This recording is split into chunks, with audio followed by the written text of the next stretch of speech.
boa tarde a todos e a todas. Sejam bem-vindos a essa sexta edição do Workshop de Soluções ABIPT. A gente sempre traz vários temas importantes para movimentar o ecossistema no DF. A gente já fez 5 edições, discutindo quais os gargalos e as principais demandas de setores como de hotéis, bares e restaurantes,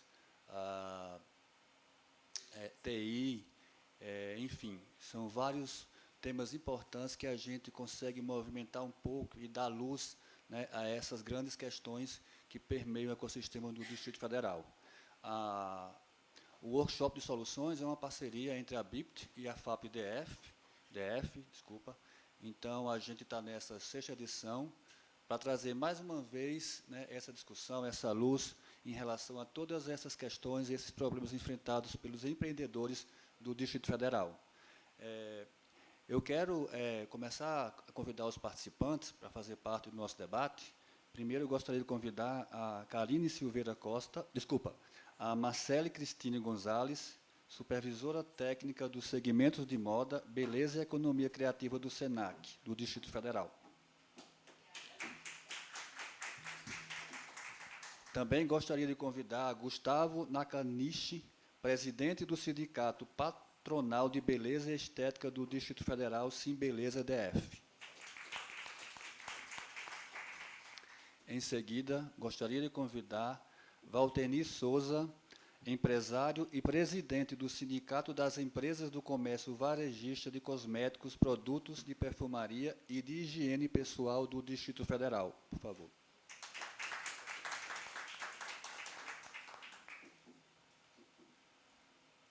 Eu quero também informar que o evento vai ser gravado, tá?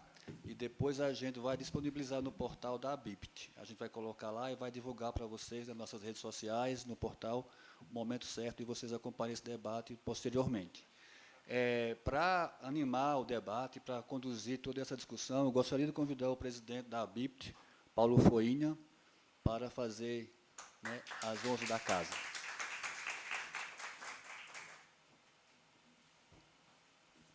Bem, boa tarde a todos. Prazer.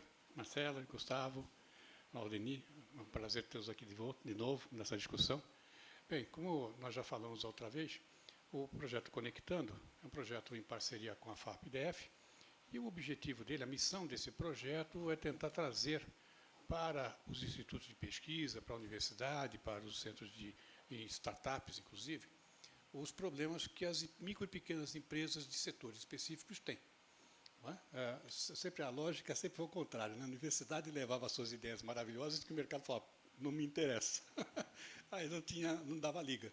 Nós estamos invertendo com esse modelo de ouvir o que o mercado está precisando por setores e daí tentar levar essas ideias, essas demandas de necessidades para as academias, para as startups, para eles darem soluções para isso.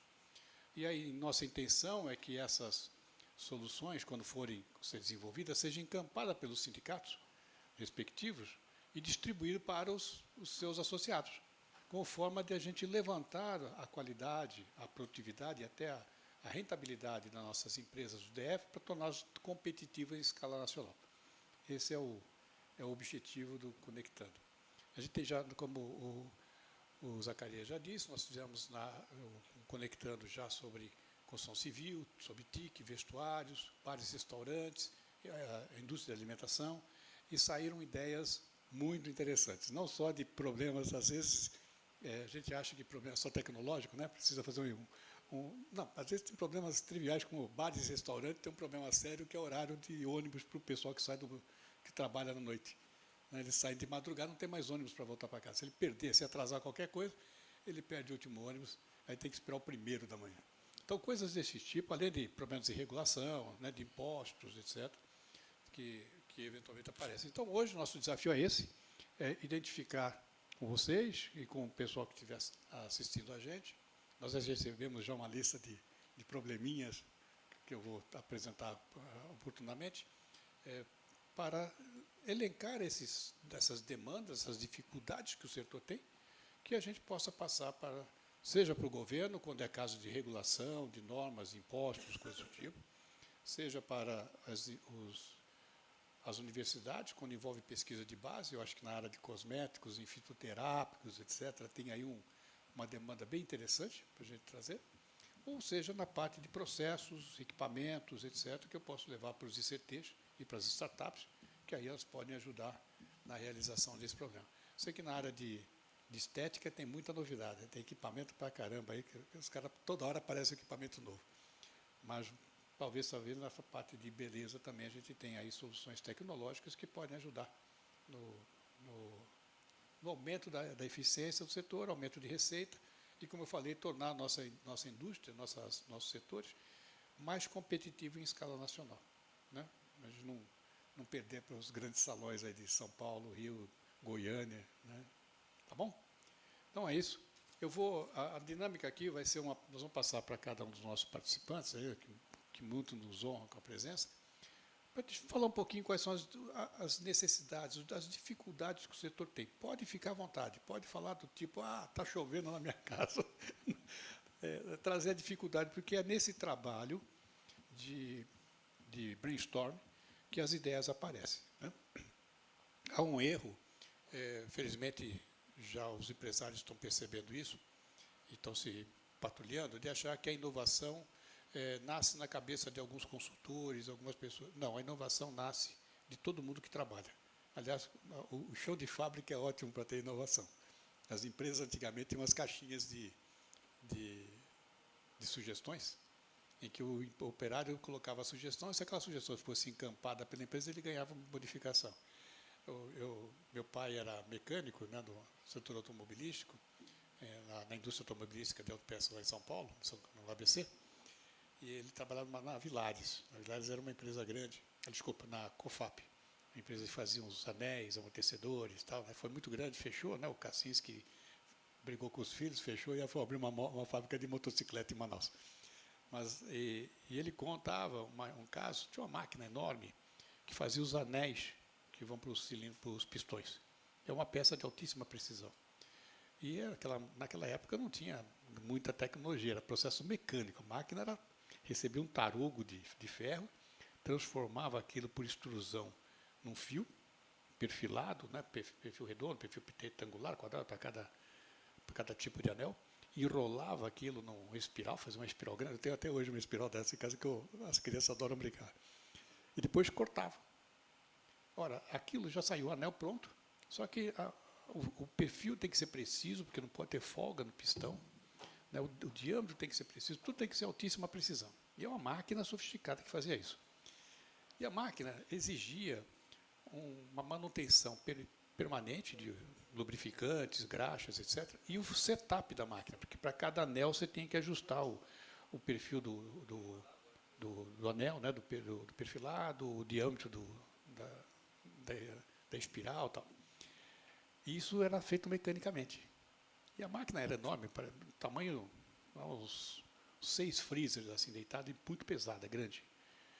E os mecânicos faziam um ajuste, tinham que deitar embaixo da máquina, só tinha um que sabia regular, numa posição horrível. Tal. Conclusão, ele gastava um dia inteiro para fazer o setup da máquina. A máquina ficava parada um dia inteiro. Como isso era muito demorado, o que a COFAP fazia? Ela fazia o setup de um determinado anel, por exemplo, para o Fiat 154. Né?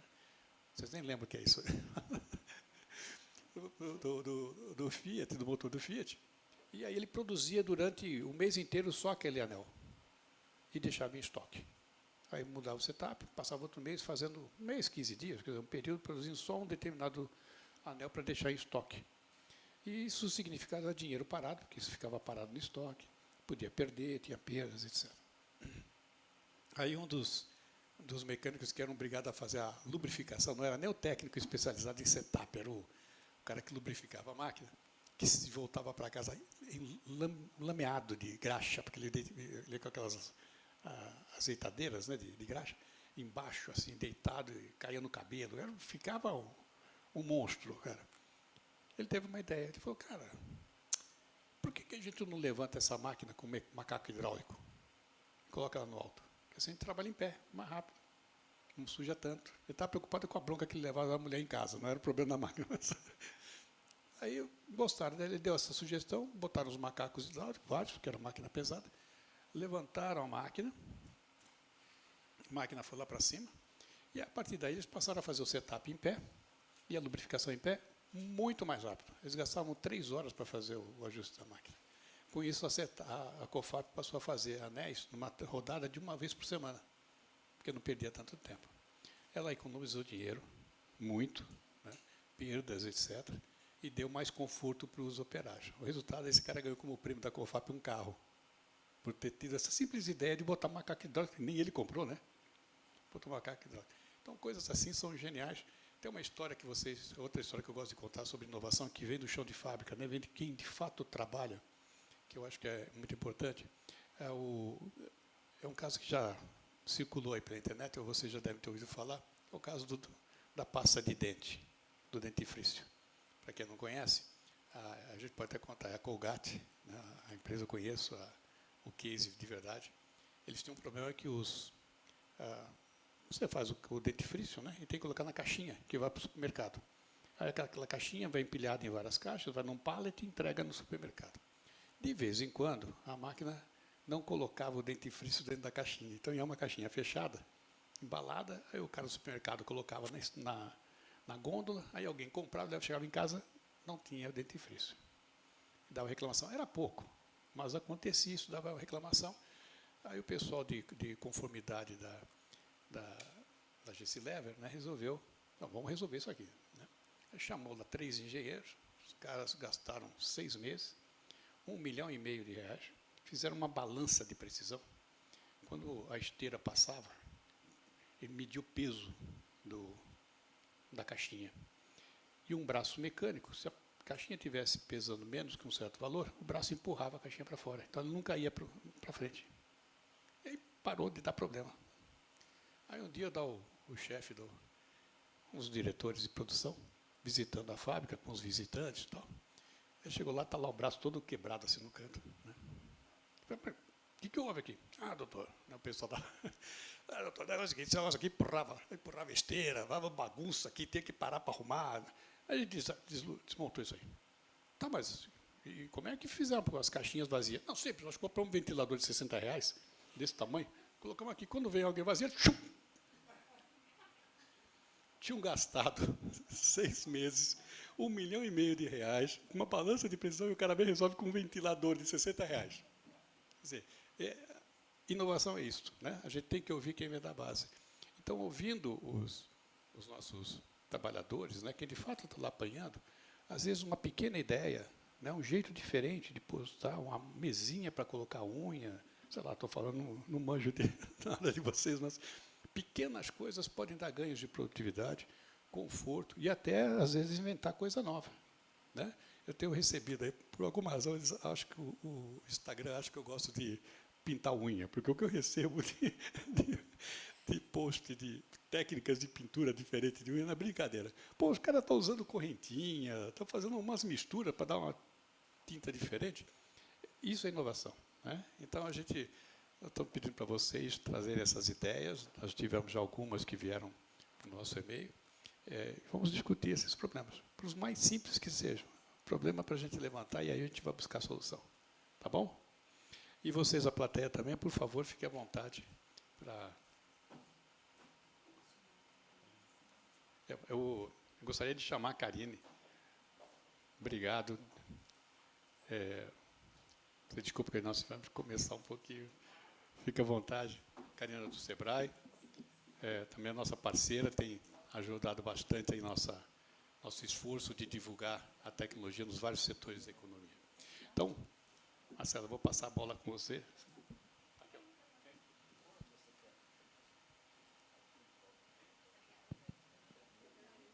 Boa tarde, pessoal. Agradeço novamente o convite, à equipe da BIPT.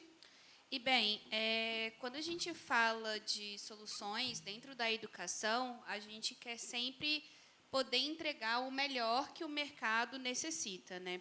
Hoje, no SENAC, a gente tenta cada vez mais uma aproximação com o mercado de trabalho, com essa escuta, porque faz parte de uma das missões, né, dos pilares da instituição, que é oferecer o melhor ensino profissionalizante, né, do mercado de trabalho.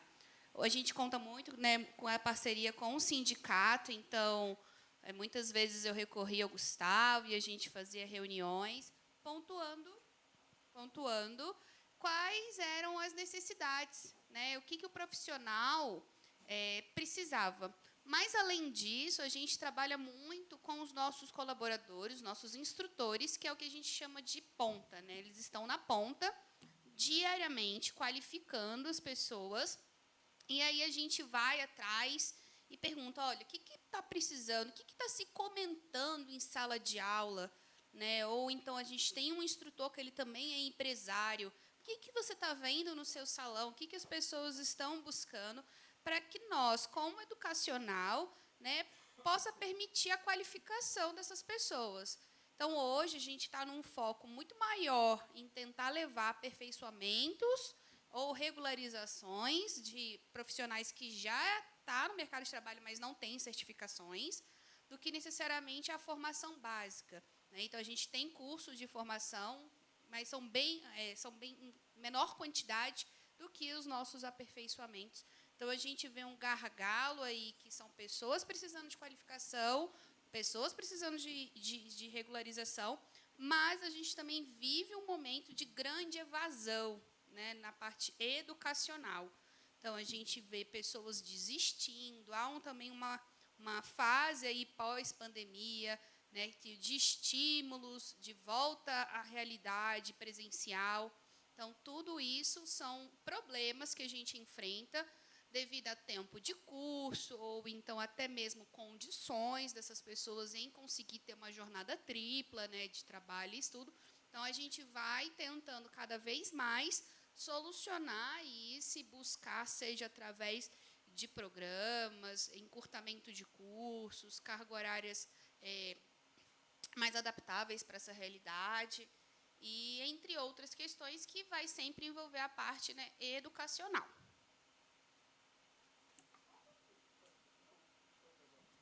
Deixa eu fazer uma pergunta. Vou fazer uma pergunta para você. Obrigado aí. Eu também sou professor, né? Então, esses dramas que você está sofrendo aí com capacitação, a gente tem... Está funcionando? A gente tem no dia a dia nosso. Você tem dois desafios que você está colocando. O primeiro é de quem está entrando no mercado, já que o setor de beleza é um setor que é o primeiro emprego de muita gente. Né? Sim. E entra, às vezes, sem a capacitação necessária, aí você tem que capacitar. Então, primeiro é esse pessoal que está chegando, que não conhece técnicas, etc., precisa ser minimamente capacitado.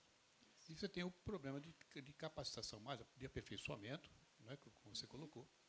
E esse pessoal de aperfeiçoamento tem um problema de tempo, jornada tripla, duração de curso.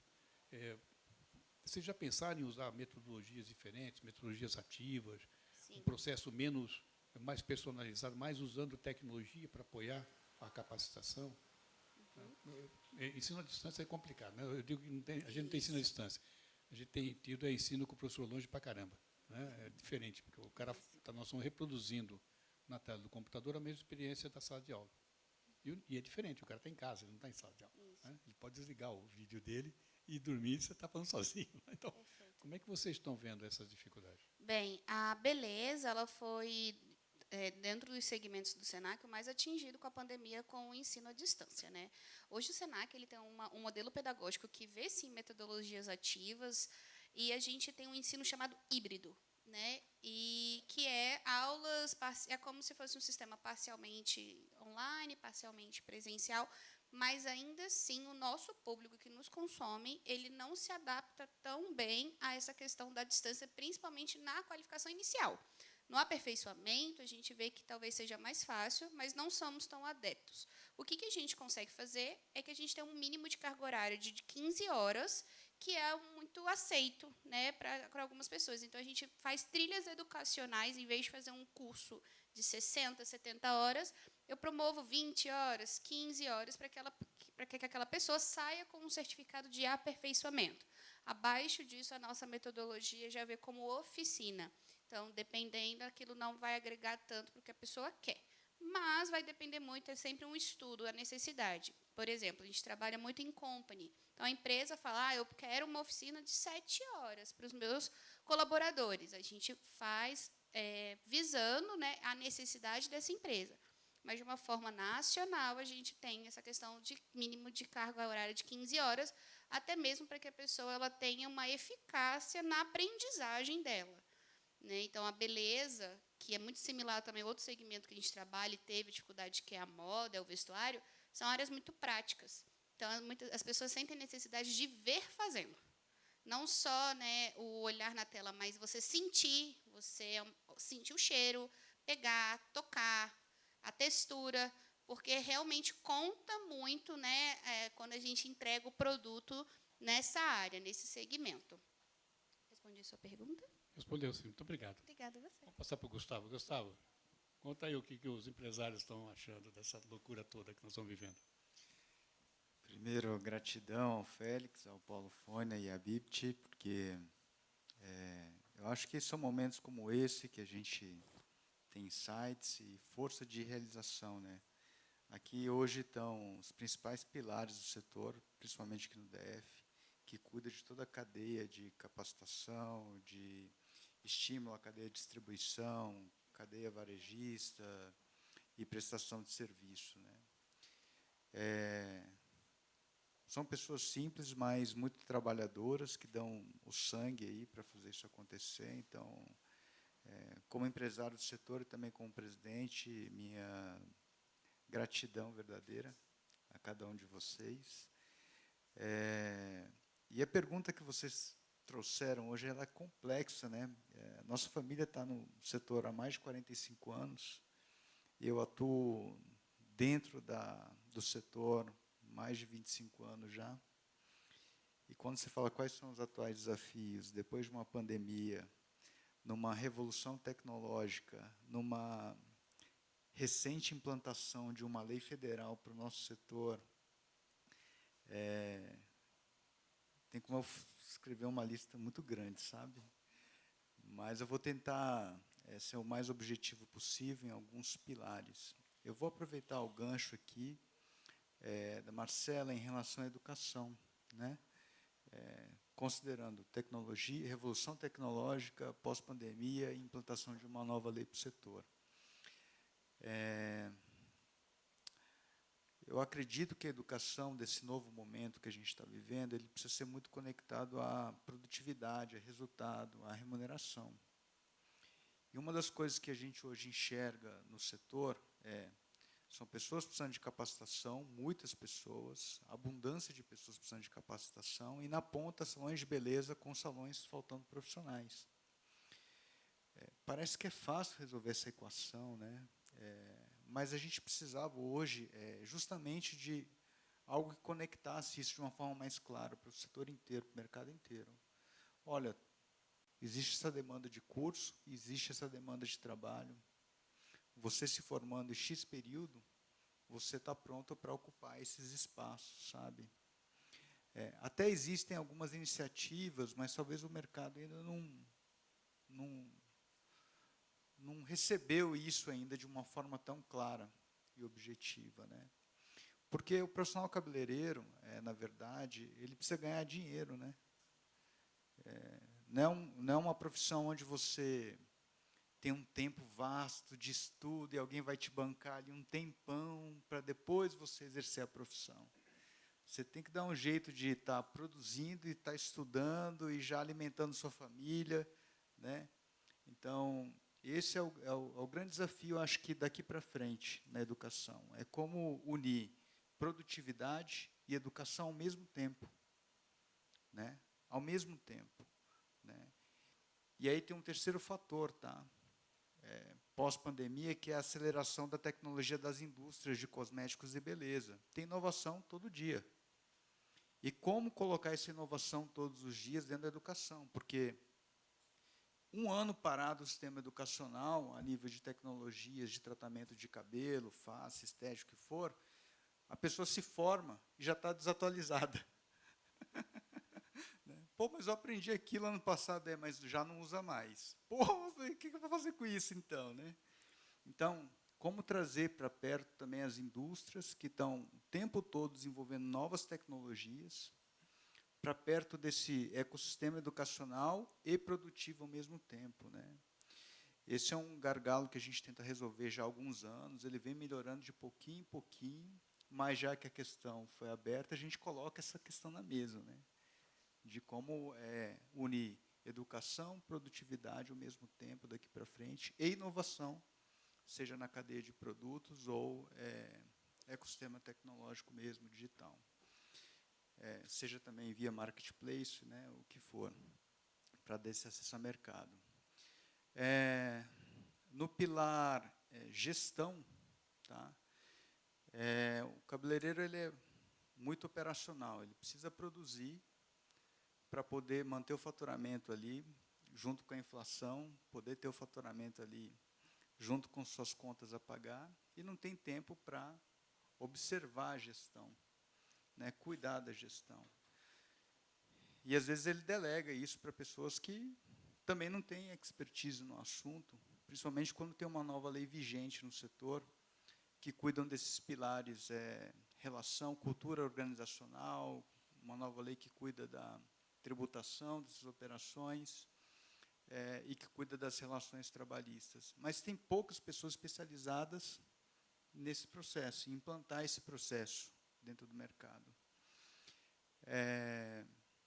Então, de que forma trazer uma facilidade na gestão para quem precisa ser operacional, né? Algo mais leve, algo que ele fala assim, cara, acho que esse mês eu realmente tive lucro, né? Eu joguei minhas contas aqui.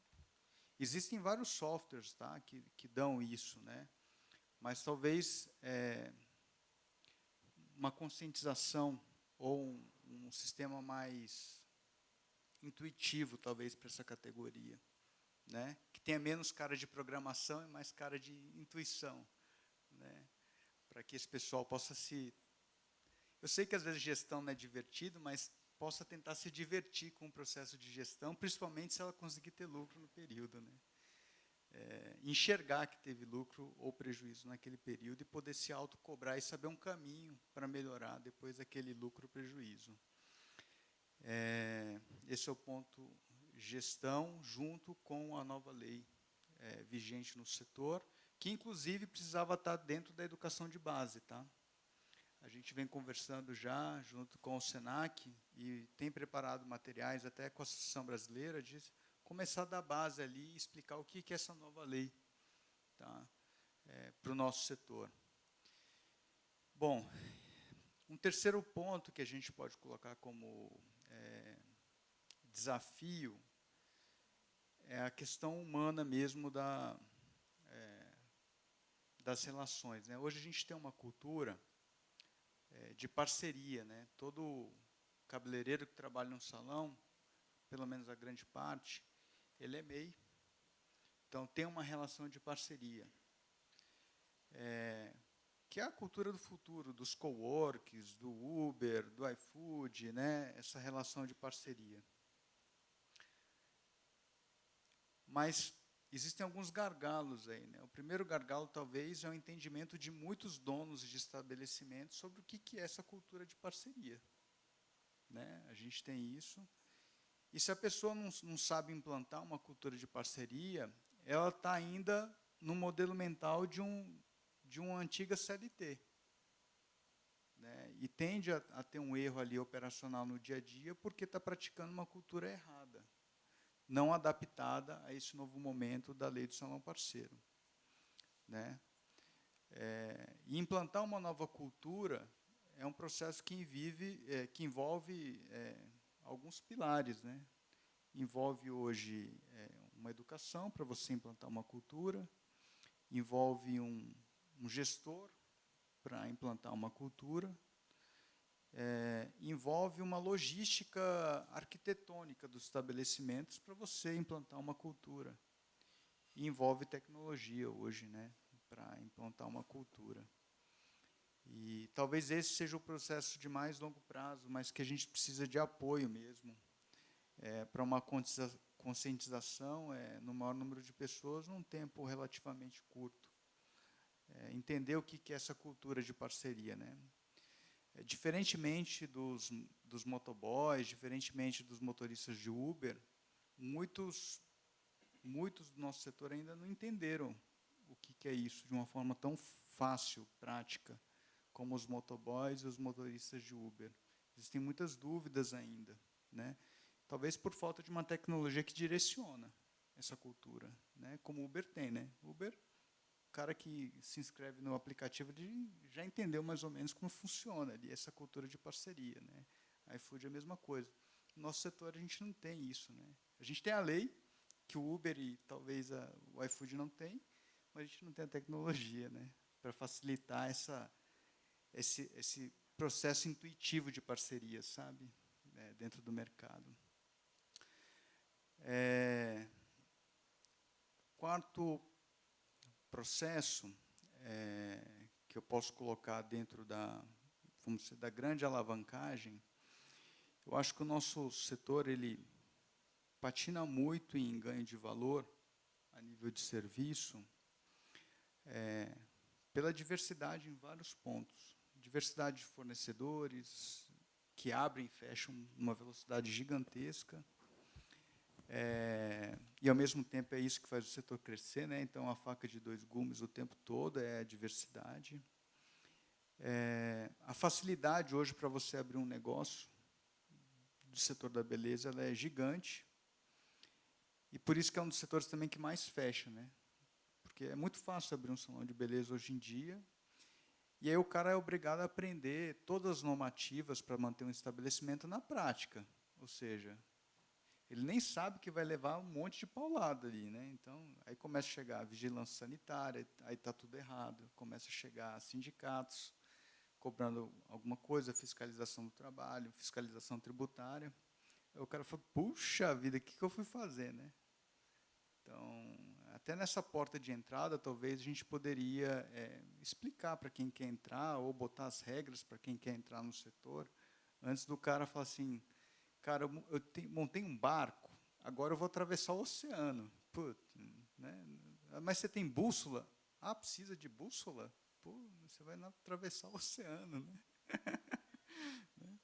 Então, talvez alguma situação onde a gente possa deixar mais organizado para quem quer entrar no setor, os riscos e as oportunidades e deveres, né, direitos e deveres para quem quer entrar nesse setor. Tem uma série de outras coisas, mas eu acho que está bom por enquanto, essas questões iniciais para a gente pensar aqui e novamente finalizar com um agradecimento. Obrigado. Obrigado, Gustavo. Você levantou uma série de pontos importantes. Acho que alguns são comuns a todo mundo, tá? Então, falta você ter vagas abertas e ter um monte de gente querendo trabalhar e essa coisa não cola. Isso está sendo em todo lugar. A área de tecnologia, que é a minha área, então, isso está acontecendo no mundo inteiro. E uma parte da explicação para isso é que, durante a pandemia, as pessoas que trabalhavam em salão como CLTistas tiveram que se virar. Fechou os salões, né?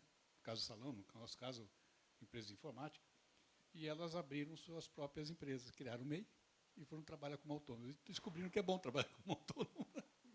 E agora você está precisando montar teu quadro de novo e ninguém quer vir trabalhar mais com o CLT. Né? Então, essa cultura de parceria, talvez você levantou um problema sério, que talvez seja por aí a solução do problema. Né? De como que eu faço minha empresa ser, na verdade, um coworking de empresas, né? E vamos todo mundo ganhar junto. Né? Você falou do software. Nas nossas pesquisas anteriores, colocaram o problema da capacitação na prática. E como isso é difícil, por exemplo, nem sempre você consegue um modelo para cortar o cabelo. Né? Eu até gostaria, mas, infelizmente, eu me disponho, mas ninguém me chama. Né? Fazer o quê? Mas esse problema tem ainda nos cursos de medicina. Né? Como é que você treina um cirurgião sem que ele mate um paciente? Você não vai colocar ele num aluno de cirurgia cortando, né, fazendo um corte, aplicando bisturi, suturando, um corpo de verdade. Então, eles usam várias coisas. Uma delas, para treinar a mão do cirurgião, é fazer ele suturar a casca de uma uva. Eles descasca, e o cara tem que costurar a casca da uva de novo. É uma coisa super delicada e exige firmeza em mão para treinar. Em termos tecnológicos, eu vi uma solução dessa, talvez possa ser até aplicado no treinamento, um bisturi, que na verdade era uma caneta, usando realidade virtual. Então, a pessoa segurava uma caneta, lógico, tinha um aparato tecnológico preso a ela, e ele via o corpo humano e ele, com a caneta, ia cortando. E a caneta, ligada à imagem, ao processamento da imagem, dava a rigidez no movimento que ele encontraria se fosse cortar mesmo uma pessoa. Então, se ele está pegando só gordura, a caneta, né, o movimento é mais tranquilo. Mas quando ele pega um osso, para. Quando ele está pegando músculo, fica mais difícil. Então, ele sente, ele está vendo, ele está sentindo a textura, né, a solidez do movimento, como se ele estivesse, de fato, cortando uma pessoa. Né? E aí você mede a precisão do movimento e tudo mais. Talvez a gente pode pensar em algo desse tipo, para corte de cabelo, para pinturas em geral, né, maquiagem, etc. Fazer no simulador. Né, eu falei isso na palestra passada, né? A Microsoft ganhou muito dinheiro, além do Windows, mas com o Flight Simulator, que é um simulador de voo. Né? Hoje os pilotos treinam no Flight Simulator. Antes de botar, imagina, botar um cara recém-treinado, né? O cara mal sabe voar, botar um avião na mão dele. Então, ele é treinado no Flight Simulator, que a qualidade, né, com os aparelhos, os periféricos, né, manche e etc., dá uma sensação muito próxima da realidade. Então, talvez a gente possa pensar aí, sim, uma questão tecnológica, de pensar em simuladores para treinamento em casa, inclusive, para esse tipo de manuseio, né, de cortar tesoura, fazer um corte de cabelo virtual, uma realidade virtual, realidade ampliada. Acho que podemos pensar em algo assim. Está anotado aqui. Eu gostaria, antes de passar para o Valtteri, eu gostaria de chamar o Eduardo Fayet, que é o nosso consultor de negócios da BIPT, para me ajudar aqui, porque a gente vai ficando velho, não vai lembrando tudo. Então, ele me ajuda nas anotações. Fayet, por favor. Eduardo. Eduardo é doutor em engenharia de produção, formado em administração de empresa, e é nosso consultor de negócio. Então, obrigado, Eduardo, bem-vindo. Valtteri, volta contigo. O que nós temos lá de novidade em cosmética? Boa tarde a todos. Boa tarde, Paulo. Bom, acho que hoje aqui a gente realmente tentar discutir, tentar levantar problemas no setor, que é o que mais nós temos, né? Apesar, como eu falei na última vez, nós temos um mercado poderosíssimo, né? Vou aqui repetir os números do nosso mercado, os números do nosso faturamento, né? Mas só para nós termos uma noção, nós temos em torno de 1.200.000 salões de beleza ou estabelecimentos de beleza no Brasil. Então, o resultado é um mundo, é um dos mercados mais fortes do Brasil, mas, ao mesmo tempo, é um dos mercados que mais tem problemas no Brasil. Que pese que, como o Gustavo falou, né, de alta tecnologia, nós tratamos com alta tecnologia quando você fala de estética, né? Estética, na verdade, é um dos ramos do mercado da beleza. O mercado da beleza tem inúmeros ramos, né? A mulherada hoje, por exemplo, tem um ramo hoje de cílios, né, que é lash. Tem que ser em inglês, não pode ser em português, não. Lash design, entendeu? Que é um mercado do caramba. Um dia desse eu estava conversando com uma menina que vai fazer o congresso na Hair Brasil ano que vem, me falando de detalhezinhos de cola de alta tecnologia, entendeu? Então, resultado, o nosso mercado é um mercado de alta tecnologia, né? O Gustavo falou o seguinte, de um ano para outro, se o profissional não se readequar, não treinar, entendeu? Ficou para trás e pronto. Essa é a verdade. Um mercado de faturamento monstruoso, certo? Mas um mercado de grandes problemas. Nós temos aqui duas entidades que fazem um trabalho muito bom, né? Tanto o SENAC na área de profissionalização, como o SEBRAE na área de gestão, entendeu? Só que, infelizmente, é enxugar gelo. Enxugar gelo para o tamanho do mercado, para o tamanho da necessidade do mercado, ainda é enxugar gelo, né? Quer dizer, o Gustavo tem uma experiência vasta no mercado. Eu hoje já estou no mercado há 13 anos, então a gente já conhece um pouquinho. E eu, no meu caso, eu conheço os grandes cases de sucesso de Brasília e do Brasil, né? O próprio Hélio Nakanishi é um grande case de sucesso a nível mundial. Só que lá no fundo da Ceilândia tem aquela senhorzinha que fez um cursozinho fast food, né? E acha que é profissional e vai embora. Eu acho que o mais importante, Paulo, dentro dessa discussão nossa, é nós trazermos realmente os órgãos que são importantes nessa discussão para dentro dessa discussão, porque nós não vamos conseguir trazer soluções para o mercado se nós não conseguirmos trazer o governo, né, para dentro dessa discussão, porque problemas são muitos. E, obviamente, que quando a gente fala, um dos problemas é qualificação. Ponto. É verdade, que a pessoa quer fazer um cursinho, né? Hoje o Senac está fazendo curso de 7 horas, pensando em fazer curso de 7 horas, é isso que eu entendi? Não, se a empresa ela decide, uma empresa quer passar... Fazer uma qualificação, por exemplo, em Isso. 7 horas. Se a empresa decide Não, tá, fazer eu que estou falando baixo. a gente tem formas de promover oficinas, mas não é considerado Mas um aperfeiçoamento. eu entendo. O que eu estou falando é o seguinte, estou tentando mostrar o seguinte, as pessoas hoje, e nesse setor também, elas querem agilidade, não tem tempo, né? Não tem mais tempo para nada e assim vai, né? Paulo, infelizmente, não tem como, né? Você tem como treinar um piloto para dirigir um Boeing, entendeu? Num simulador, mas não tem como você treinar um cabeleireiro num simulador, né? Então, resultado, um dos problemas é falta de qualificação. O grande problema que existe é a falta de gestão. Falta de gestão. Meu amigo Hélio Nakanishi sempre falou o seguinte, Valtenir, o cabeleireiro, ele é um artista, ele não é um gestor. Então, resultado, outro grande problema que a gente precisa anotar, que a gente precisa discutir, que a gente precisa abrir a discussão é falta de gestão.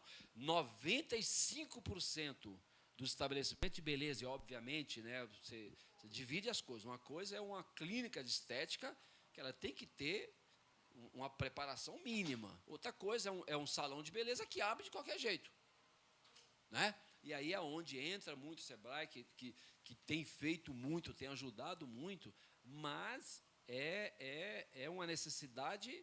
Se você imagina que você tenha 13 mil salões de beleza em Brasília, imagina que 95% desses salões não sabe o que é dinheiro dele, o que é dinheiro da empresa. Não sabe o que é gerir pessoas e muito menos o que é gerir rede social. Eu sempre falo, quando eu comecei a fazer a Hair Brasília há 10 anos atrás, 80% dos salões não tinha um e-mail. Imagina. E hoje não está muito diferente disso. Então, resultado, esse é um dos grandes problemas. Aí vem outros problemas que são piores do que isso. Pior do que o salão não saber o que é gestão, é o salão não ter um alvará de funcionamento. Então, resultado, não adianta ter treinamento, né, qualificação, não adianta ter gestão, não adianta conhecer a inovação, se aprofundar na inovação, sendo que o estabelecimento não tem um alvará de funcionamento. E é verdade, isso é real. Isso é real. Eu estava no Palácio, né, como nas relações institucionais do governo libanês agora até o final do ano. Lembro de uma reunião que nós tivemos lá com o Sebrae, inclusive, onde a própria Codeplan mostrou esse número para nós. Eu falei isso aqui na última reunião. 50% dos salões do Distrito Federal não tem alvará de funcionamento. Isso é um desastre. Isso é um absurdo. E olha, Valtenir, mas são salões lá do fundo da Ceilândia? Não. Os salões aqui da Asa Norte, 50% dos salões da Asa Norte não tem alvará de funcionamento. Então, resultado. E aí, é óbvio, você tem as categorias de salões. Uma coisa é a tratativa que o Gustavo tem com a rede deles, que é um problema. Mas o problema lá do fundo da Asa Norte, ou do fundo da Ceilândia, ou do fundo de Planaltina, é outro problema.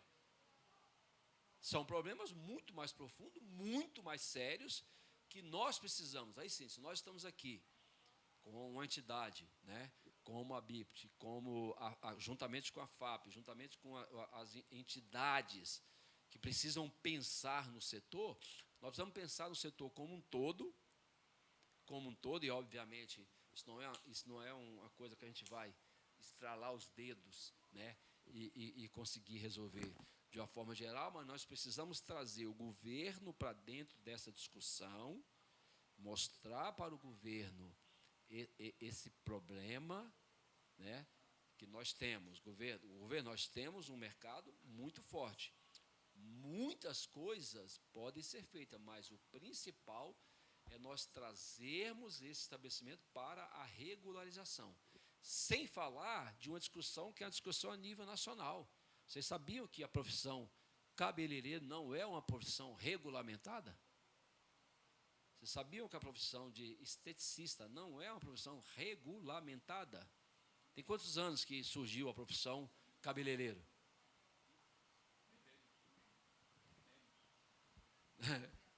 Entendeu?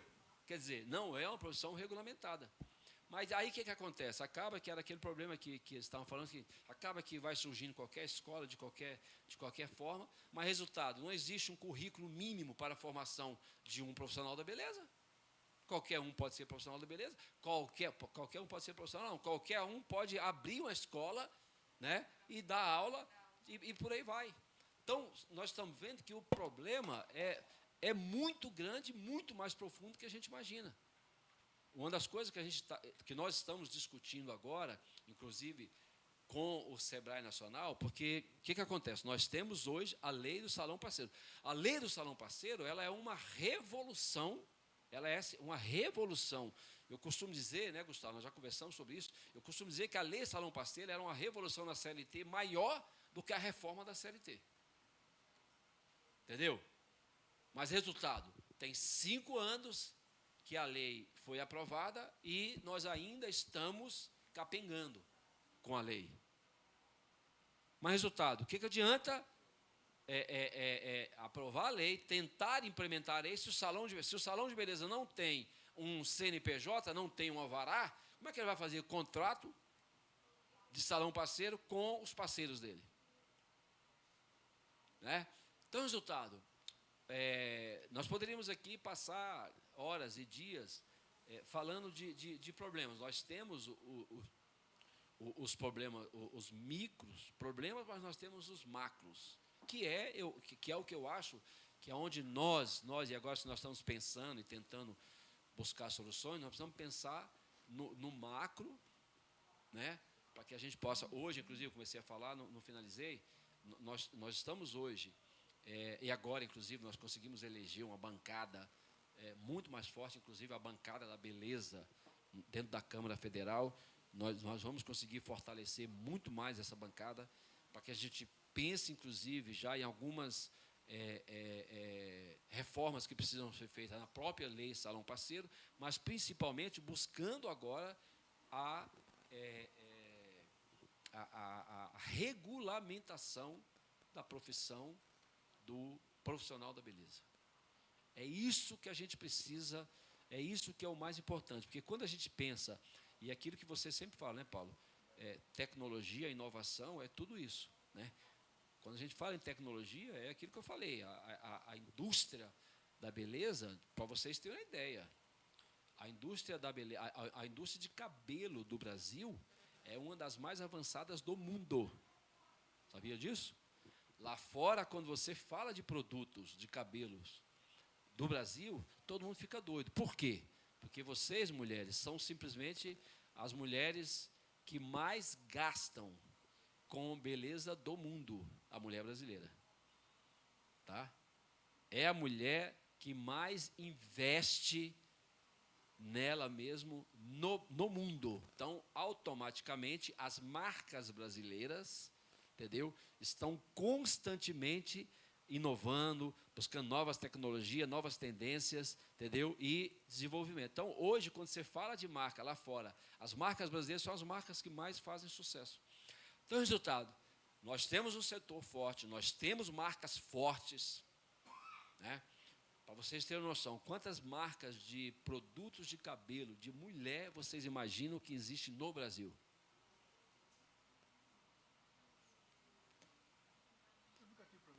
Pois é. Exatamente por causa da Hair Brasília, né, então a gente tem uma interlocução com essas marcas constantes.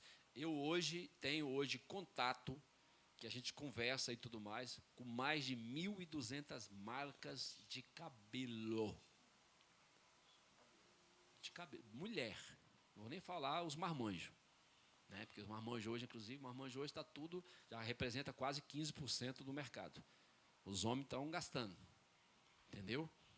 Então, mas a mulherada gasta muito mais, né?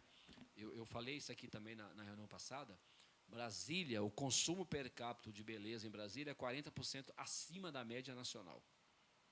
Quer dizer, a mulher de Brasília gasta 40% a mais do que o resto da mulherada no Brasil afora. Entendeu? Então, o resultado é um mercado muito forte. É um mercado de muita inovação, constante. Entendeu? Mas resultado, ao mesmo tempo, é um mercado de muita necessidade. Aí vocês podem, mas Valternir, por que esse mercado tem tanta necessidade? Por que esse profissional da beleza é tão, às vezes falar desqualificado parece pejorativo, mas a verdade é essa, né? Por que esse profissional é tão desqualificado, é tão despreparado? Tá? Porque eu costumo dizer o seguinte, de onde veio o cabeleireiro? Né? De onde saiu o cabeleireiro? Ninguém imaginou, né, Gustavo, que lá atrás, né, talvez eu tenha até que ver como é que foi a história do Hélio. O Hélio, ele era o que antes de virar cabeleireiro? Como é que ele veio para o mercado, né? Então, era o quê? Aí, ó, tá vendo? Aí ele viu, de alguma forma, ali uma porta de um grande negócio. Entendeu? Só que o Hélio é fora da curva. A grande maioria do profissional da beleza era uma senhorinha que não tinha como se custear, o marido não conseguia manter ela, você, cabeleireiro. E assim por diante. Então, resultado, eu conheço muitos que faturam 3 mil reais por mês. Eu falo, não, para mim tá bom. Para mim tá bom, estou ganhando 3 mil reais. Cara, tá bom pra caramba. Né? Mas hoje, gente, a gente conversa muito com o Júnior, por exemplo, né? O Júnior da Inova, entendeu? O Júnior da Inova tem barbeiro na barbearia dele, que fatura 20 mil reais por mês. Então, olha o tamanho do mercado, mas ao mesmo tempo, olha o grande problema. Então, na verdade, uma mudança de cultura. É mudança de cultura, é você colocar, imagina você colocar na cabeça dessa pessoa que ela pode crescer, que ela precisa conhecer a inovação, que ela precisa se qualificar, que ela precisa saber o que é gestão, que ela precisa se documentar. Então, é por isso que a gente está aqui levantando os problemas e eu acho que essa discussão, Paulo, a gente precisa abrir essa discussão, tá? E nós podemos depois, na verdade, escrever um livro sobre os problemas do setor e depois elencar, né? Elencar esses problemas e falar, por onde nós vamos começar? Por onde nós vamos começar? O que nós vamos fazer primeiro? E assim por diante. Agora, eu acho que eu sempre, dentro do Palácio, sempre falei sobre isso, né? Eu acho que a grande questão é trazer o governo para dentro dessa discussão. Né? Nós temos um mercado muito forte. Eu falei, inclusive, da empregabilidade do setor.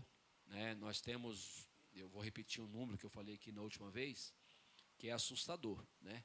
os nossos meninos entre 18 e 28 anos, 35% da nossa população entre 18 e 25 anos estão desempregados. Isso não poderia ter nenhum desastre pior para um país do que um número deste.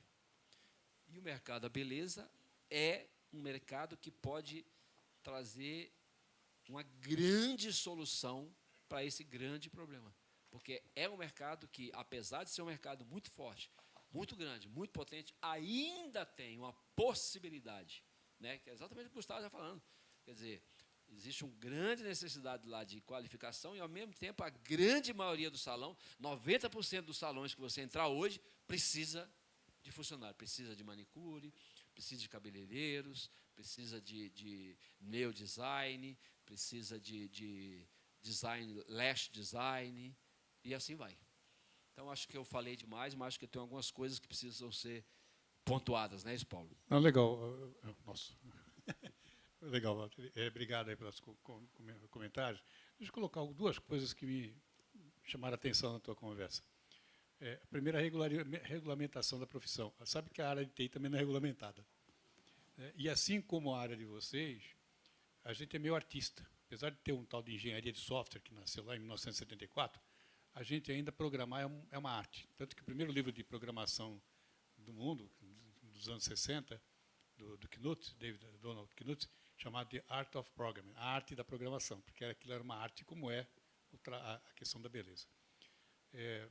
E até hoje não foi regulamentada, né? E a gente não quer que regulamente. Por quê?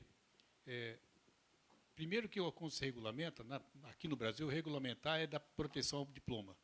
Você protege o mercado, né? Você cria uma proteção de mercado, só pode entrar quem tem o diploma, quem tem o certificado. E a gente acha que, quando você trabalha com artista, né, o cara nasce com o dom. Né? Eu tenho programadores que sequer fizeram um curso superior e o cara é um excelente programador. Nasceu com aquele dom. Quando você tem essa vertente artística na tua profissão.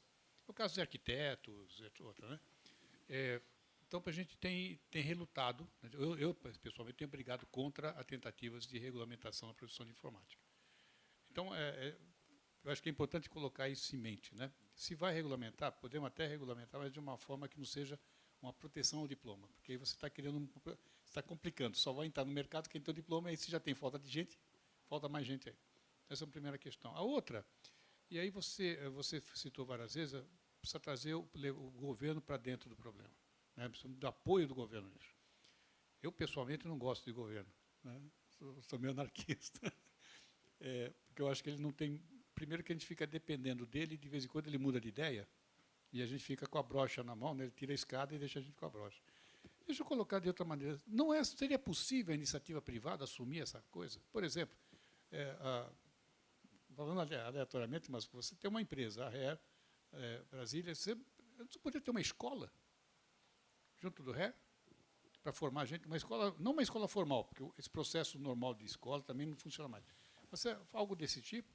Em termos de tecnologia, a questão da gestão que você colocou, que vale para a maioria das empresas de Brasília, não é só, vale para bares e restaurantes, vale para tudo. Nós temos amadores administrando empresa. Eles não têm formação de gestão. Isso a gente pode ajudar com tecnologia. Hoje eu posso ter sistemas inteligentes, né, que aquela competência de gestão que ele não tem, a gente pode embutir em sistema que vai orientando ele. Olha, não faça isso, não faça saque nessa conta, que essa conta é pessoal, não é a conta da empresa. Dá algumas travas, algumas orientações no dia a dia da empresa, para ir formando essa gestão. Mas eu coloco o desafio. Se você não quer abrir uma escola... Mas a questão é o seguinte, primeiro, quando se diz de regulamentação, Paulo, a diferença é que quando a gente... Eu falo, eu até falei isso aqui na última vez também, que beleza é saúde, e saúde é beleza. Tá? E é real, é verdade. Então, a grande questão é que o profissional da beleza, ele mexe também com saúde. Um profissional da beleza, dependendo da situação, no tratamento de um cabelo de uma mulher, ele pode deixar ela careca. Entendeu? Então, foi o que aconteceu contigo, né? Entendeu? Então, essa é a importância da regulamentação da profissão. Entendeu? E, obviamente, que quando você fala de tecnologia, se eu contrato um cara de tecnologia para a minha empresa, se ele for bom, está perfeito. Né? Se não, vai para a rua. É diferente nesse caso. Por isso, a importância da busca da regulamentação, do reconhecimento da profissão. E quando eu falo de governo para dentro, não é, quando eu falo de governo, trazer o governo para dentro, não diz respeito à qualificação, tanto profissional como de gestão. Eu falo que tem que trazer o governo para dentro para discutir a questão, porque quem dá documento, né, quem dá documento é o governo. O governo tem que saber, o governo não está vendo, né, o governo não está enxergando esse grande número de salões que estão irregulares. Tá? E isso tem que ser um projeto de governo para mostrar para esses salões que eles precisam sair da irregularidade. Tá? E não existe nenhum outro setor, nem oficina mecânica, entendeu? Tem um índice de irregularidade tão grande como de salão de beleza. Tem nenhum. Entendeu? E automaticamente é um dos setores que mais tem portas abertas. Entendeu? Qual outro setor que você tem aí 13 mil estabelecimentos no Distrito Federal? Entendeu? Farmácia? Não, talvez nem farmácia chegue. Eu não lembro quantas farmácias tem, né? Restaurante, né? Quer dizer, restaurante, dificilmente você vai achar um restaurante sem documento, porque a fiscalização está ali. Então, o que eu falo, e não adianta também o governo vir de cima para baixo, né, com a mão pesada. Não, o governo tem que fazer um trabalho de conscientização, mostrando a importância desse estabelecimento estar regular, mostrando a importância para aquele dono de salão dele estar legalizado e tudo mais, né? A própria lei do microempreendedor individual, que foi também uma revolução lá em 2009, né? Mas hoje você tem um grande número aí de microempreendedor individual que não sabe nem o que é isso, entendeu? E não sabe quais são os benefícios que ele pode ter tendo o seu CNPJ e estando regular. Entendeu? Legal, doutor, obrigado. Aline, agora a bola está com nós falando para caramba, né? A gente fala que é a mulher que fala muito, mas pelo visto, os homens também não ficou atrás. Eu acho que boa parte até foi abordada aqui. Eu diria que a gente, enquanto instituição de ensino, de tanto técnico como de gestão, eu acho que nesse mundo agora é a relevância. De que forma que a gente se torna relevante para esses empresários que estão aí fora, 70 mil empresários, vamos falar do DF, e que a gente consiga levar alguma coisa para que eles consigam começar a enxergar na gente como aquela instituição que realmente está levando informação, está capacitando, para que a gente não fique com ações de enxugar gelo. Né? Para que a gente não faça ações pequenas, a gente trabalhe com um grupo e ali a gente não consegue mensurar o resultado, o impacto daquilo na vida deles. Então, a gente, enquanto instituição, estamos fazendo esse exercício dentro de casa para que a gente conheça o setor, as dificuldades do setor. Esse momento que está aqui é um segundo momento. Enquanto SEBRAE, nós já realizamos um outro momento anterior a esse aqui, onde a gente buscou conversar com esses pares aqui, para que a gente tentasse levantar essas dificuldades, essas dores, para que a gente começasse a pensar em soluções para poder entregar a esse setor, para que a gente se torne relevante. E não só relevante, para que o Distrito Federal tenha um diferencial competitivo perante a outros estados, e eles estão demandando muito da gente para que a gente comece a pensar nessa Brasília 2.0 que está se falando aí, que é menos dependência do serviço público e mais empreendedorismo na veia. E como que a gente vai poder trabalhar isso junto ao setor da beleza. E a gente está sendo provocado para que hoje, quando olhar para algum setor lá dentro do SEBRAE, que a gente pense em questões de governança, que a gente pense em políticas públicas, que a gente pense em acesso a mercado. Trabalhando esses 3 pilares para que a gente consiga deixar um diferencial para aquelas empresas que forem atendidas junto ao SEBRAE ou junto ao SENAC, mas ali dentro do SEBRAE especificamente. Daí a gente vem para outra dificuldade quando a gente pensa em formar um grupo para poder trabalhar informação, levar conteúdo e tudo. Às vezes falta braço para que a gente consiga atender todo esse setor. Mas eu tenho os brancos que vêm e vão, mas vamos lá. Por outro lado, aí a gente tem esse trabalho com esses pilares e a gente tem a questão da maturidade das empresas que estão aí no mercado. A gente, para levar alguma solução, alguma capacitação, a gente precisa pensar quem é o nosso público. Quando a gente leva para essa mulher que está lá na Ceilândia, que abriu por uma necessidade aquele negócio, a gente tem que conversar com ela de um jeito. A gente tem que levar a tecnologia para ela de uma determinada forma, começar menor. Quando a gente fala com o Grupo Hélio, talvez tudo aquilo ele já esteja a par, porque o próprio mercado hoje, ele já tem as próprias empresas já estão treinando, já estão levando capacitação, porque é interessante para ela que ela capacite aquele empresário, porque ele vai passar a consumir produtos daquela empresa. Então, é interessante que ela capacite. E, ao mesmo tempo que ela leva a parte técnica, hoje está todo mundo levando técnica e gestão ao mesmo tempo para tentar melhorar esse setor. Então, enquanto Sebrae, eu fiz um estudo, fui buscar o que a gente poderia trabalhar com o mercado para que a gente pudesse ter um diferencial competitivo, pelo menos para entregar isso para um grupo de empresários, para que aqueles grupos sejam influenciadores e que eles depois trabalhem, pulverizem e ensinar outras e que levem essa informação para outros, que desperte o interesse das pessoas de trabalharem daquela forma, de ter uma excelência em gestão. E aí me surgiu a ideia de tentar trabalhar a questão do ESG dentro dos negócios da beleza. Então, eu estou no momento de tentar buscar esse grupo de empresários para que a gente forme aí uma governança para atuar tanto esse modelo de gestão e depois pensar lá na governança e nas políticas públicas o que a gente, enquanto Sebrae, enquanto instituição, a gente pode estar ajudando esses parceiros a fomentarem essas questões. E aí eu até trouxe alguns que a gente conversou já anteriormente, enquanto políticas públicas, que a gente precisa trabalhar, e que o Valteni já até comentou aqui, que é a disseminação da lei de salão parceiro, que a gente falou lá atrás, né, que essas pessoas hoje não conhecem a lei de salão parceiro, consequentemente, elas não têm nenhuma CLT ali dentro do negócio delas, então elas estão trabalhando totalmente na informalidade e acabam sendo invisíveis aí para o governo.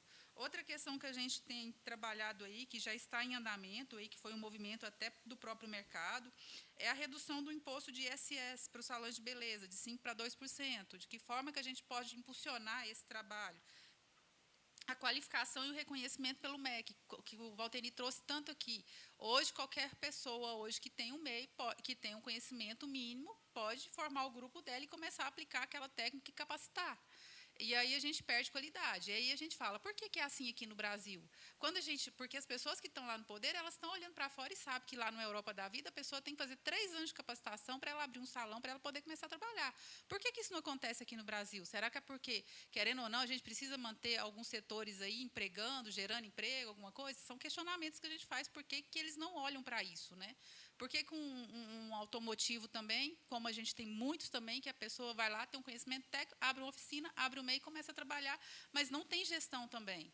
Então, assim, de que forma que a gente pode ajudar a ter um pouquinho mais de conscientização e mais a questão política mesmo, de estar gerindo esses cursos técnicos que se abrem, né? A todo momento aqui no DF e Brasil afora. Outra questão é mapear as iniciativas locais junto ao governo e instituições privadas voltadas para a inclusão social. É um setor que hoje a gente vê grande necessidade de inclusão social. E as pessoas que começam empresas são pessoas simples, que não têm trabalho, aquelas pessoas que trabalham até mesmo dentro das grandes instituições, são pessoas que dependem de apoio e por aí vai. E a questão... deixa eu ver aqui.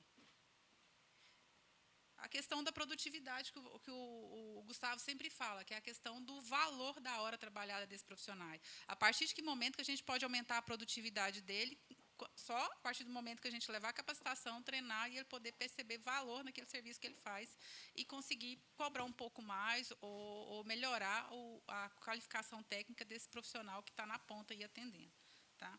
Então, essas são algumas das ações que o Sebrae vem conversando com alguns parceiros. A gente está estudando, a gente tem consultores contratados, a gente está em processo de contratação de consultores que ajudem a gente a levantar isso aí, para que a gente possa ajudar todo esse processo aí que está acontecendo, de políticas públicas, de acesso ao mercado e por aí vai. Hoje, lá dentro do Sebrae, a gente está começando uma capacitação piloto que a gente conversou com vários distribuidores que essa aproximação com o mercado da empresa privada, porque a gente entende que a gente precisa aproximar do mercado para a gente entender essas tecnologias, porque a gente não acompanha. Então, a gente precisa estar trabalhando em parceria, em colaboração, para que a gente consiga chegar lá na ponta, porque são os distribuidores que têm a capilaridade de chegar lá do outro lado, na Ceilândia, naquele pequenininho que está lá. Eu sozinho não consigo. Então, eu tenho que formar uma rede para que essa informação chegue até ele, para que ele se capacite e que ele desperte a vontade de estar crescendo e melhorando o negócio dele, né? E a gente começou um piloto lá agora, bem bacana, e a gente está vendo como é que a gente vai poder replicar isso aí e escalonar, até mesmo escalonar isso aí para chegar nessa multidão de empresários. E aí, para escalonar isso aí, a gente tem, sim, que pensar em tecnologia para chegar lá na ponta, mas a gente está rodando um piloto, onde a gente pegou um grupo de empresários, fechou parceria com uma empresa de porte internacional, aí, que é uma Pivot Point da vida, está dando a capacitação técnica para um grupo de 44 empresários, fechou ali a capacitação técnica, a gente vai botar eles dentro de uma sala para trabalhar a gestão de carreira, para trabalhar a precificação, para trabalhar marketing pessoal, para trabalhar tudo isso, para que ele saia dali, para que ele saia dali, pelo menos motivado a buscar conhecimento e estar se inspirando o tempo todo. Então, assim, são essas ações, enquanto Sebrae, que a gente está buscando fazer para que a gente pare de enxugar gelo e tente deixar algum legado aí para dentro do setor. E estamos abertos também para essas tecnologias. Hoje é uma instituição que, querendo ou não, tem recursos para poder desenvolver uma solução para poder atender esse grupo maior. Então, assim, a gente precisa entender para saber o que a gente pode estar apoiando e desenvolvendo lá dentro para poder chegar até esse empresário. Obrigado, Karine. Deixa eu colocar, você citou, você e o Valtteri citaram alguns números que me mostram a pujança do setor, né? Nós temos aí, como o Valtteri falou, as nossas mulheres aqui em Brasília gastam mais, e os homens também, né, estão gastando mais do que a média nacional. Ou seja, é um setor que tem muito dinheiro circulando, né? E, por outro lado, a gente tem uma approach, né, de tecnologia, né? A gente aporta a tecnologia com muita intensidade, seja de produtos, seja de equipamentos, processos, etc. Será que a gente não podia pensar, eu fiz uma provocação com o Valtteri, eu vou fazer agora com o Sebrae também.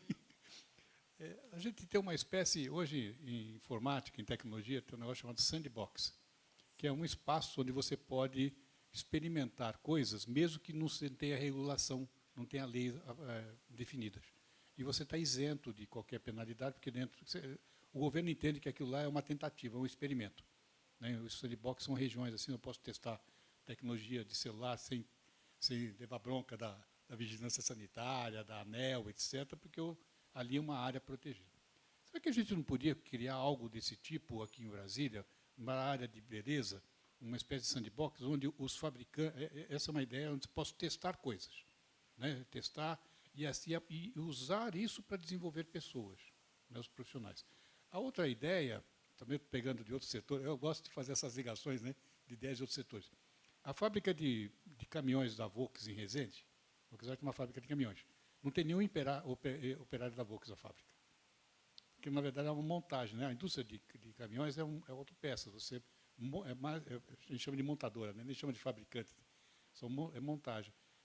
Os fornecedores das peças é que colocam mão de obra para montar o caminhão, a peça dele no caminhão. Então, lá você tem da Bosch, tem de vários, da MWM, etc. Eles vão vão montando o caminhão com as peças, com os componentes do próprio fabricante. Então, a fábrica da Volks não é da Volks. É um monte de fabriquinha lá dentro, um coworking, né, que sai um caminhão do outro lado.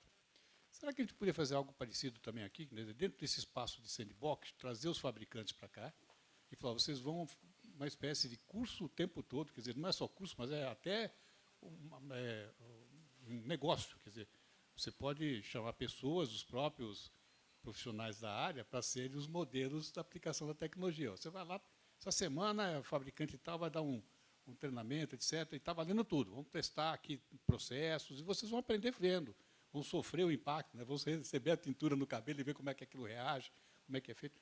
Será que não é possível fazer algo desse tipo? Pegar esse Sebrae, pegar o sindicato, o patronal e o laboral, será que a gente não podia fazer um esforço? E aí sim, trazer o governo para esse lado, porque aí seria de interesse. Emendas, né, para poder construir um espaço desse dentro do Biotic, né?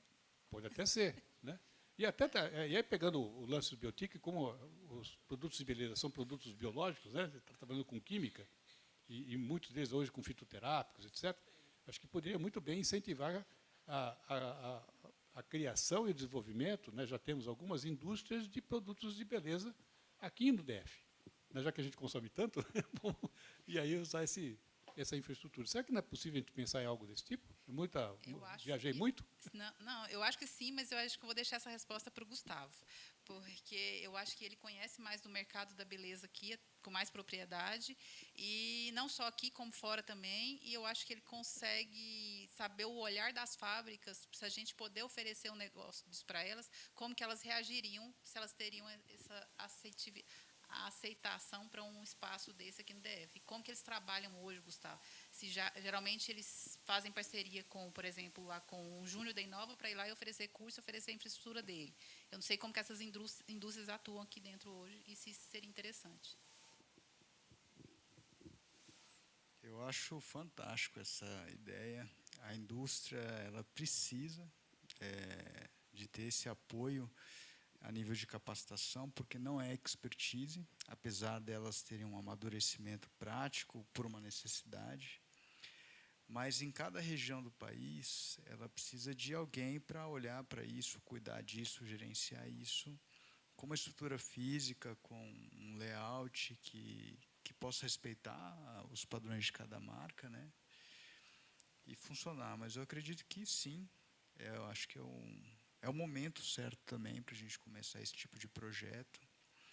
E os sindicatos estão disponíveis para fazer isso, acho que o SEBRAE e o SENAC também para apoiar o projeto. A gente só vai precisar de orientação de mestres como você para poder dar esses primeiros passos e trazer a indústria para junto desse processo, né? Então, excelente. Vou estudar essa ideia.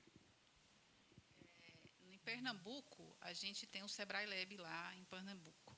E eles fizeram um salão modelo, o Salão do Futuro lá. Então, os empresários de lá podem fazer uma vivência, uma experiência dentro desse salão modelo, que é o Salão do Futuro. Atrelado a isso, a gente pode complementar. Então, você faz todo um circuito de experiência para que o empresário, antes de abrir, ele passe no espaço desse e conheça, assim, é ali que eu quero chegar. Esse é meu mote, né? O Sebrae Lab já tem lá no Biotic. Então. E aí a gente vai fazendo os puxadinhos. Mas vamos trabalhar com essa ideia, acho que vale a pena lançar. Eduardo, quer falar um pouco sobre a tua experiência em gestão de micro e pequenas empresas? Bom, primeiro, parabenizar aí o debate, né? Muitas questões importantes, destacadas aí para o setor. Eu queria falar 3 coisinhas rápidas. A primeira, essa questão da gestão, é uma questão que está muito ligada à nossa cultura brasileira, né? A gente precisa olhar isso de uma forma um pouco mais ampla, né? Porque eu sempre falo nas aulas, nas minhas consultorias, nos trabalhos que faço, nas discussões, gestão é uma conjunção de 4 fatores, né? Que é a capacidade de planejar, a capacidade de organizar as coisas, né, a capacidade de comandar, dirigir, no sentido de dar sentido, dar movimento, né, tomar atitude, e a última é de monitorar, ou antigamente chamado de controlar, né. Quem não faz essas 4 coisas juntas não faz gestão. E essas 4 coisas juntas, que são aparentemente simples, na verdade são muito chatas de fazer, né? E as pessoas não têm sedução nenhuma, né? Não têm destaque nenhum, ninguém gosta de fazer isso, né? Porque são coisas que você precisa ter disciplina, que você precisa se organizar, você precisa ter rotinas, né? E essa não é uma conjunção da nossa cultura muito característica, né? As pessoas gostam mais, principalmente, como disse o Paulo e você, Gustavo, de artistas, né? Gostam mais de criar, gostam mais de inovar, gostam de fazer sempre alguma coisa diferente, né? E a gestão, ela é a antítese do diferente, né? Ela precisa de regularidade. Ela pode usar inovações, mas ela precisa de uma regularidade, uma perseverança, e isso é complicado para nós, né? Então, de fato, com pessoas nesse setor que têm não desqualificadas, mas sem qualificação, né? Elas, de fato, elas têm uma dificuldade de compreender isso. Eu acho que essa é uma questão que, com a tecnologia, com as novas tecnologias, inclusive sociais, né, de comunicação social, os TikToks, os YouTubes, os Instagrams e etc. aí da vida, a gente pode tocar o coração dessa juventude que está chegando um pouco mais. Então, e aí entro no segundo ponto, que é exatamente a questão da comunicação. Quando vocês estão falando aqui de 70 mil empresas, né, na área de beleza, quais são as autoridades? A pergunta é, né, quais são as autoridades que sabem disso? Porque qualquer autoridade no Brasil, e acabamos de passar estamos, né, num processo eleitoral, ela quer saber de voto. 70 mil pessoas não é um número desprezível, porque representa uma classe, um conjunto de pessoas, né, que tem um poder dentro de uma democracia, né, muito importante, né, de que é um poder de representatividade, né. Então, aqui eu lanço uma provocação, como faz o Paulo, de se preocupar mais com esta comunicação. Quem são essas pessoas? Qual é essa indústria? Quantos homens, quantas mulheres, quanto fatura, né? Qual é o PIB, né, para usar aqui um termo bem econômico, que representa isso?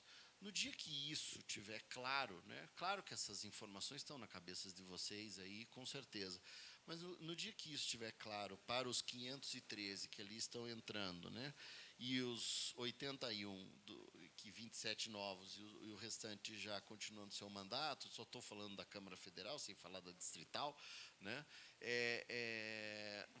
com certeza isso tocará o coração deles, no sentido de se preocuparem, no sentido de apoiarem instituições como o SENAC, como o SEBRAE, né, para que possam desenvolver esses projetos de uma forma bastante grande. O Paulo, inclusive, é professor em um curso de pós-graduação que eu coordeno, e ele tem uma disciplina que ele fala sobre tecnologia e poder, né, e é exatamente isso, né, a capacidade de mobilizar, de influenciar, né, os tomadores de decisão está, hoje em dia, né, na atualidade, em 2022, muito relacionada com a capacidade do uso de tecnologias de informação e de comunicação, para que eles sejam sensibilizados, para que eles vejam a importância, né, desse tipo de setor.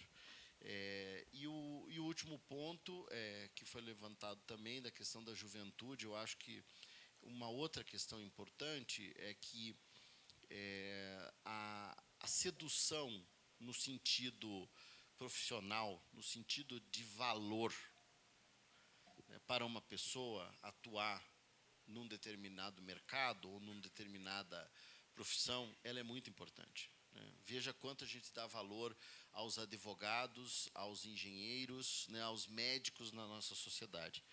Porque essas profissões não necessariamente são profissões que todas as pessoas são boas e são competentes e são bem qualificadas, aliás, não, né? Mas acho que são. Não, eles acham que são, mas não realmente são. Ou que ganham bem, também não é verdade, né? Tem muitos advogados Uber, tem muitos engenheiros Uber, nada contra Uber, mas, né, numa atividade, obviamente, paralela. Então, a disseminação do conceito de valor no sentido da saúde, gostei muito dessa abordagem, a beleza é saúde, isso é muito importante, né, porque isso muda completamente a interpretação das pessoas quanto a uma determinada atividade, né? E não fica aquela conversa, abriu lá mais um salãozinho, um cabeleireiro, não sabe fazer nada, foi cortar cabelo, né? Porque cresce, né? Exceto do Paulo. Mas eu acho que essa é uma coisa importante, né, de valorizar, e que o setor tem uma relevância muito grande numa sociedade como a nossa, né, que é uma sociedade em desenvolvimento, e que é uma sociedade que precisa de muito apoio. E no caso do Estado, eu sugiro, uma sugestão aqui a vocês, é que briguem com o Estado no bom sentido, né? Lutem contra o Estado no sentido de digitalizar o máximo que ele puder de coisas. O Distrito Federal, infelizmente, não é um bom exemplo de um Estado digitalizado. Nós temos outros estados no Brasil que já avançaram muito na digitalização de documentos. O próprio governo federal, recentemente, avançou muito, né, com carteira digital, enfim, várias, né, até o título de eleitor agora que utilizamos, né? Então, eu acho que a digitalização pode diminuir bastante esse problema dos 50%, né, de estabelecimentos sem alvará, com uma simplificação de procedimentos, e isso a tecnologia pode trazer como uma ferramenta. Não quero me alongar, agradeço e estou à disposição. Paulo. Obrigado, Eduardo. O meu barbeiro é o que cobra mais caro, porque ele corta fio por fio. É diferente dos outros que cortam no atacado. Mas, gente, eu já vamos encerrar. A gente está com fome. Né? Você viu que não tem nada na entrada ali? Pois é. Olha aqui. Toda aquela comida esperando a gente. Eu gostaria de agradecer a vocês. Eu fiz um monte de anotações aqui. Tem algumas sugestões também que vieram para a gente durante a semana. E nós vamos compilar isso e vamos passar para vocês. Vamos levar para frente essa ideia de criar esse sandbox, com essa área de capacitação, tal, envolvendo o Sebrae Lab. Tem também uma coisa que eu lembrei, foi criada uma universidade distrital. E essa universidade distrital ela tem uma pegada de inovação metodológica, usar exaustivamente metodologias ativas, e também com uma pegada técnica. Não só, então ela tem um curso de gestão pública, tem cursos mais técnicos, e não é difícil a gente, por exemplo, criar um laboratório, um ambiente, eu vou chamar, não quero chamar de escola, porque o conceito de escola eu acho que já está degradado, mas um ambiente para melhoramento, para desenvolvimento de pessoas, um ambiente pedagógico para desenvolvimento de pessoas profissionais nessa área de beleza e estética. Eu acho que vale a pena levar isso aí lá para Simone, que é a reitora atual, e criar um ambiente bacana para a gente fazer isso. Então, gente, eu gostaria de agradecer vocês, Karine, Valtteri, o Gustavo, muito obrigado pelo carinho que vocês tiveram com o evento e pelas sugestões deram. Tem muita coisa para a gente fazer aqui para todo mundo. Então, vamos compilar essas informações. Passo para vocês depois, darem uma lida e validarem isso aí. E vamos atrás de quem possa ajudar a resolver. Tá bom? Então, gente, eu gostaria de agradecer a todos, gostaria de agradecer a plateia.